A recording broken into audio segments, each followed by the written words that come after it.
টি-20 world cup আমরা খেলবো না খেলবো না, বাংলাদেশ যেতে পারবে, গেলে কোথায় যাবে, ইন্ডিয়া না শ্রীলঙ্কায়, ডিগনিটি আগে নাকি বিশ্বকাপ খেলা আগে, এই অনেক অনেক বিষয় নিয়ে আমরা অলরেডি দুভাগে বিভক্ত হয়ে বসে আছি। এবং আমার কাছে অনেকেই কোশ্চেন করছিলেন যে ভাই আপনি কেন বলছেন যে বিশ্বকাপে যাওয়া উচিত।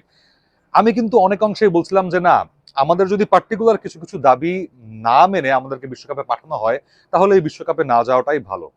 তাই বলে খুব যে ইজি হতে যাচ্ছে সেই বিষয়টা তাও নয়। আবার অনেকে পাকিস্তানকে এনেছিলেন মাঝখানে, যে পাকিস্তান নাকি বিশ্বকাপ বয়কট করতে পারে। বাট পাকিস্তান একটা বিবৃতি দিয়ে জানিয়েছে যে তারা এরকম কোনো কিছু করছে না, প্রস্তুতিটা তারা মানে থামিয়ে রাখছে না টি-20 ওয়ার্ল্ড কাপের জন্য। বাংলাদেশ না গেলে তারা যাবে না এমন কিছু না। সো কে যে ভাই মিথ্যা কথা বলছে, কে যে ভাই সত্যি কথা বলছে, it is very hard to determine.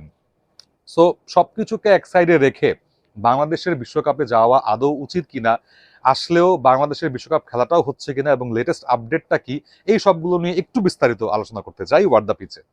অনেক গণমাধ্যমের খবর আমি ইতিমধ্যে দেখেছি, আমাদের যা সাংবাদিক ভাই ব্রাদার আছে তাদের সাথে টুকটাক কথা হয়েছে, যারা ফেলো কমেন্টেটরস আছে আমার সার্কেলে তাদের সাথেও আলোচনা হচ্ছিল যে কি হতে পারে। দেখুন, যেই স্ট্যান্ডটাতে আমি দাঁড়িয়েছিলাম সবার আগে, যে বাংলাদেশের ভারতে গিয়ে বিশ্বকাপ খেলাটা উচিত নয় সবার আগে, যেহেতু মুস্তাফিজের একটা এক্সক্লুশন ছিল খুবই অন্যায়ভাবে, সেটাকে যেমন সাপোর্ট করি না, একইভাবে কিন্তু আমি আমার একটা ভিডিওতে বলেছিলাম যে বাংলাদেশের বা বিসিবির একটা জায়গায় কিন্তু টেবিল উইনার্স হিসেবে টপে থাকার কথা ছিল। যখন তারা একদম প্রথমেই মুস্তাফিজের এক্সক্লুশনটা নিয়ে জানতে পারলো, তখনই কিন্তু সবার আগে বিসিসিআই এর সাথে একটা সভায় বসা দরকার ছিল, যেই সভাটা এখন পর্যন্ত কিন্তু হয়নি বিসিসিআই এর সাথে। আমরা আইসিসির সাথে কথা বলে যাচ্ছি। সো সেই টেবিল টকটা দরকার ছিল যে মুস্তাফিজকে আবার আইপিএল এ ফেরত নেওয়া যায় কিনা, এবং তখন যদি ফেরত না নিতে চান বিসিসিআই, তখন আমরা হয়তো একটা স্ট্যান্ড আরো শক্তপোক্তভাবে নিতে পারতাম ডেফিনেটলি।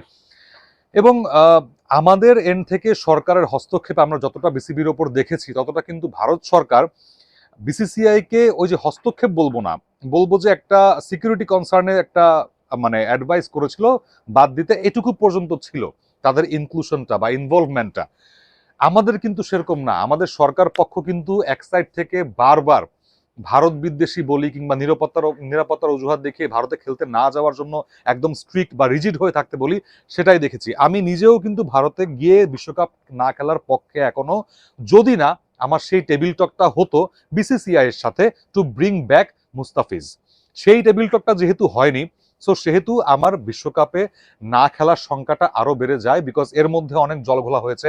আইসিসি থেকে দুজন কর্মকর্তা এসেছেন, বেসিক্যালি একজন এসেছিলেন, আরেকজন পরে এসেছিলেন। যেহেতু ভারতীয়, তিনি ভিসা পাননি, মানে অন্য লেভেলের খেলা হচ্ছে, যে একটা এই ক্রিকেটটাকে ছাড়িয়ে এই খেলাটা এখন একটা ইন্টারন্যাশনাল প্লেইং ফিল্ডে চলে গেছে, যেই প্লেইং ফিল্ডটাতে এখন সরকার পক্ষ কোনো না কোনো ভাবে জড়িয়ে গেছে, এবং বাংলাদেশ গভর্নমেন্ট এখন ইন্টারিম গভর্নমেন্ট আরো বেশি কিন্তু জড়িয়ে গেছে। বাট এই জিনিসটা কি ঠিক হয়েছে? আইসিসি যদি আমাদেরকে বিশ্বকাপ খেলার ক্ষেত্রে বা ভারতে গিয়ে বিশ্বকাপ খেলার ক্ষেত্রে আরো একটু রিজিড হয়ে যায়, তাদের কাছে কিন্তু একটা বেইজ থাকবে যে আমাদের ক্রিকেট নিয়ে কিন্তু আগেও এই নালিশটা করা হয়েছিল যে গভর্নমেন্টের হস্তক্ষেপ হচ্ছে আমাদের বিসিবিতে। এবং এই জিনিসটা যদি আবারও চলে আসে যে এই গভর্নমেন্টই কিন্তু আমাদের বারবার ডিসকারেজ করছে, রিজিড হয়ে থাকছে যে ভারতে গিয়ে আমরা খেলবো না এবং কোনো আলোচনাই করবো না, এরকম একটা অবস্থা, সো তখন কিন্তু আইসিসিও একটা অ্যাকশন নিতে পারে। এবং আমি আমার একটা ভিডিওতে অলরেডি বলেছিলাম যে জিনিসটা নিয়ে এখন অনেকেই কথা বলছে যে আমাদের র্যাঙ্কিং এ আমাদের অবস্থা কি হতে পারে যদি আমরা বিশ্বকাপ না খেলি। স্কটল্যান্ডের সাথে কথা হচ্ছিল আইসিসির, এমন অনেক খবরও ছড়িয়েছে। আবার আজকে ছড়িয়ে গেছে ভাই যে না, স্কটল্যান্ডের সাথে কোনো কথাই হয় নাই। কোনটা যে সত্যি আমি বারবার বলছি আপনাদের। সো এই জিনিস নিয়ে আমরা অলরেডি ডিলেমায় আছি, আর কত ডিলেমায় কোন কোন দিক দিয়ে থাকবো আই ডোন্ট নো বেসিক্যালি।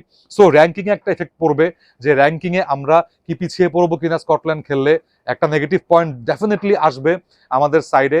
আমাদের কি আবার তখন বাছাই পর্ব খেলতে হবে কিনা, এইটা নিয়েও আমাদের একটা সংশয় থাকবে তখন।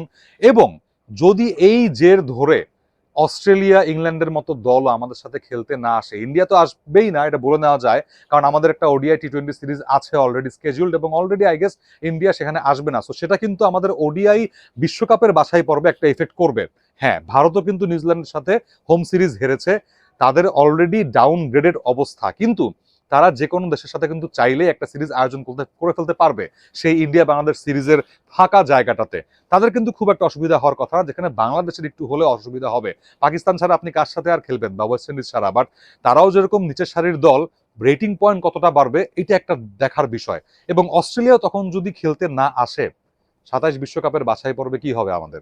সো এই যে সবগুলো নিয়ে একটা তালগোল পেকে আছে, খুব একটা ভালো অবস্থায় নেই। আমি ক্রিকেট নিয়ে এখন যখনই আমি ফেসবুকের নিউজ ফিড স্ক্রল করতে থাকি, আই ডোন্ট ফিল গুড।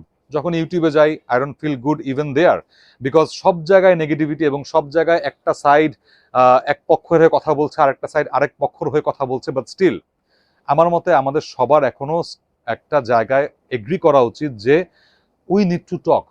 সেটা বিসিসিআই হোক, আইসিসি হোক, আবার বসা উচিত, সবাইকে সাথে নিয়ে বসা উচিত, এবং সবার রিজিডনেসটা কাটানো উচিত যে আমরা খেলতে চাই, আমাদের সিকিউরিটির কি হবে, এবং সবার আগে যদি আমাদের ভারতে গিয়ে খেলতে হয়, you need to bring back Mustafiz into IPL. এই জিনিসটা নিয়েও আমাদের কথা বলা উচিত, কারণ দিন শেষে শুধুমাত্র ক্রিকেটাররা এবং ক্রিকেট প্রেমীরা বঞ্চিত হয় ভালো ক্রিকেট থেকে।